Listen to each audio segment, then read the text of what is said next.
Hi Pamela, I'm Nanda Bocado. I'm a brand designer here at SumUp, and I'm very glad to be here talking to you today. And can you tell us a little bit more about you? Cool. Yeah, so I'm super happy to be here. Thank you for inviting me. When did I join SumUp? I think it was in November as a VP of design at a global level, which is super exciting. My background, I try not to say too much about how long, but I tend to think about my experience as a designer, starting first in consulting. And then I spent most of my career in working inside of big companies. Always been in digital, and I've always been passionate about how to take new technologies, sometimes bleeding edge technologies, and design them in a way that really makes them valuable for people. So a very people-centric approach, very passionate about that, and design has become my vehicle to explore new technologies and think about how it affects people's lives. Everyone has a unique motive to come to SumUp. What was the reason that most motivated you to be here today? Great question, and it's really true when I say that first, when I started looking into the company, I was really struck by the mission and the vision of enabling small merchants. And reading something like that, I was always like, okay, is this really true or not? And as I got to know the company and interview with different people, I was really struck how authentic that vision is and how absolutely collaborative and passionate people were about making it happen. And I'm really sensitive to culture because I've worked at some really complex companies and some companies that were not so positive or very political, which happens. So I was really looking for an environment where there was authentic passion for what we're doing, and I really found that here. So I wanted to see what design can contribute. I really believe it can contribute to the business. So I'm here to see how far I can take it.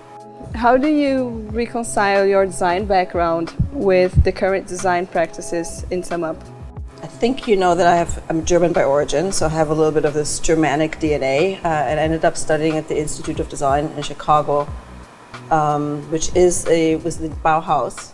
That felt like a really wonderful connection for me, so I really got to know a lot more about the Bauhaus and the really classics of design.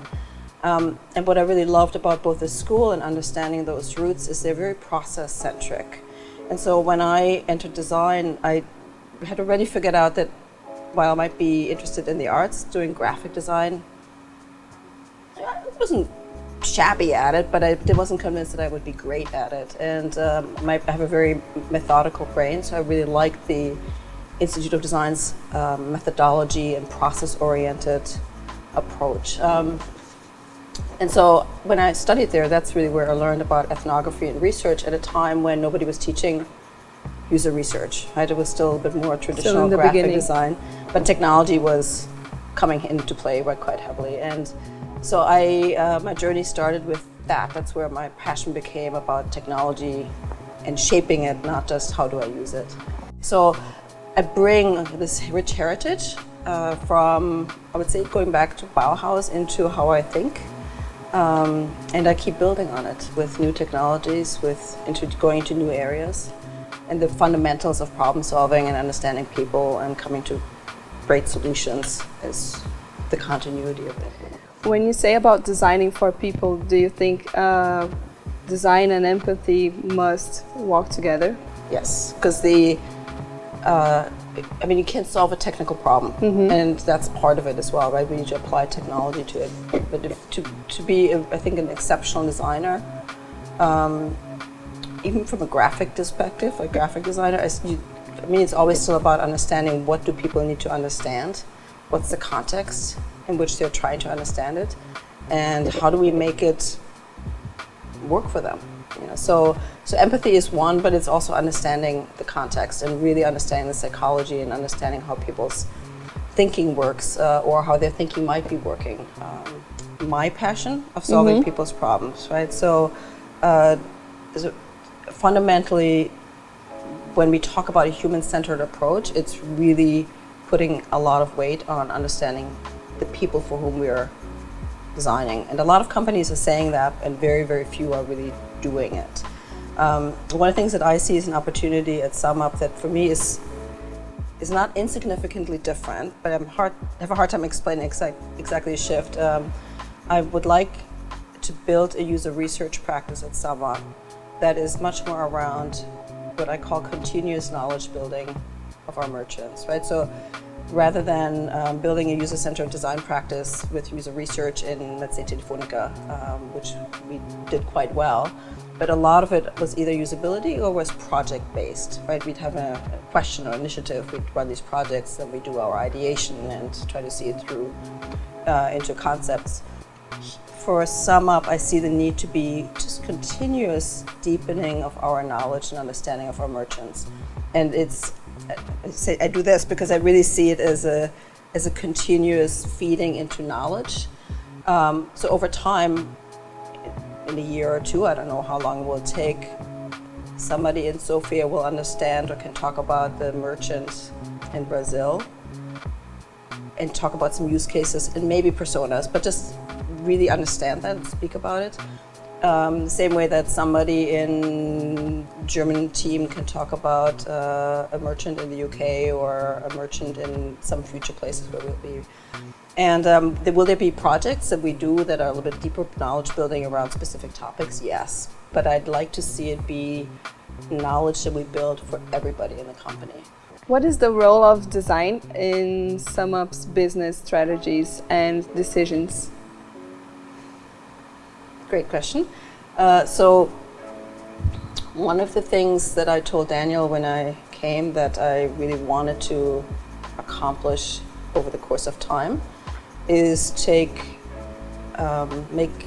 use design as both in a capital D and a lowercase d,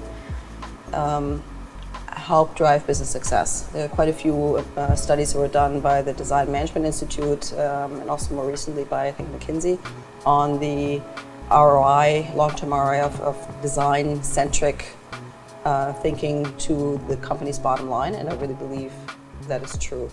However, we have a journey we have to go on. We still have a lot of foundation to lay, which I think is both from how do we do the practice of design, how do we apply design thinking, how do we start user research and build deep merchant knowledge into our fundamental practice, and then how do we collaborate across all these different disciplines and teams and tribes to create an amazing end-to-end journey. And I believe firmly that if we can really create an amazing experience that really allows us to deliver on the vision that SumUp has, that we can create a differentiated service that will drive our business success. So that's my plan or my hope, my expectations. I think the UX strategy this year will be super important for laying that foundation, because our focus on independent and tribes and autonomy and alignment and all these conversations, we have one merchant. Yeah. So we need to create one amazing journey for them.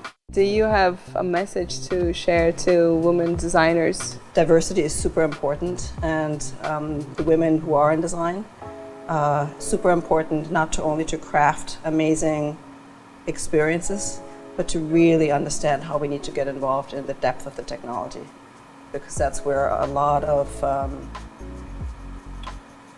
decisions will be driven in the future, and we won't even fully know what the logic is or the biases that are hidden in there.